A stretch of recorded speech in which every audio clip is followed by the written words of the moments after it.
Hai semua, hari ni kita nak buat penambahan pecahan nombor bercampur. We have two mixed numbers here and then the operation is addition. So, bila kita nak tambah atau tolak pecahan, kita mesti pastikan penyebut dia sama, right? The denominator 4 and 3, we have to make sure that they are the same. So, 4 and 3, kamu kena fikirkan dalam sifir 4, apa nombor yang ada dalam sifir 4, apa nombor yang ada dalam sifir 3. So, kalau sifir 4 kita ada 4, ada 8, 12, 16, 20 dan sebagainya. Correct? And then kalau sifir 3 pula kita ada 3, ada 6, ada 9, 12, 15 dan sebagainya. So, sekarang kita tengok apa nombor yang berulang di kedua-dua sifir ni. Okay, so nombor sepunya, the common number is 12. So, bermakna ini adalah nombor pertama yang sama dalam sifir 4 dan sifir 3. So, kita kena tukarkan 4 dan 3 kepada 12. That is our common denominator. So, we're going to multiply 4 by 3 and then 3 we're going to multiply by 4 so that they both become 12. Tapi untuk pecahan, kalau bawah darab 3, atas pun kena darab 3, mesti adil ya. Mesti betul-betul dua-dua mesti buat perkara yang sama. So, kalau bawah darab 4, atas tu pun kita kena darabkan dengan 4 juga. Mesti adil. Okay. So, now once you do this, once you write this down, you want to rewrite your fraction. So, this is going to be 7.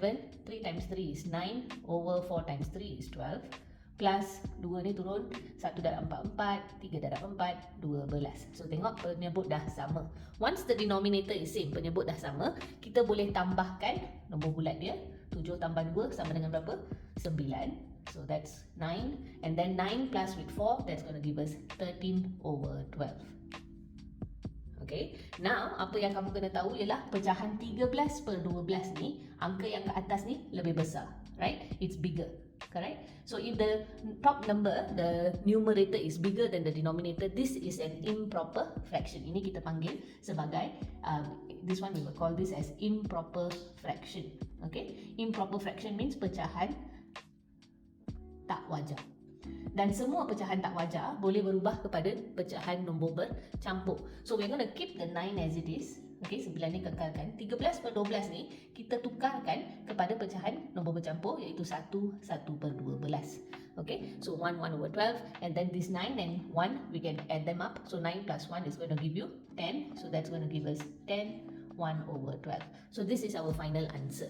In case you're wondering, how did I get 13 over 12? How did I get 1 over 12? So, the method is to divide. So, kita boleh tukarkan pecahan tak wajar kepada nombor bercampur. So, cara dia begini. 13 per 12 ni, 13 kita bahagikan dengan 12. Right? Divide. So, 1 times 12 is 12. Remainder is 1. So, nombor yang ke atas ni becomes the whole number. The remainder becomes the numerator. And penyebut dia kekal sama. Okay? That's all.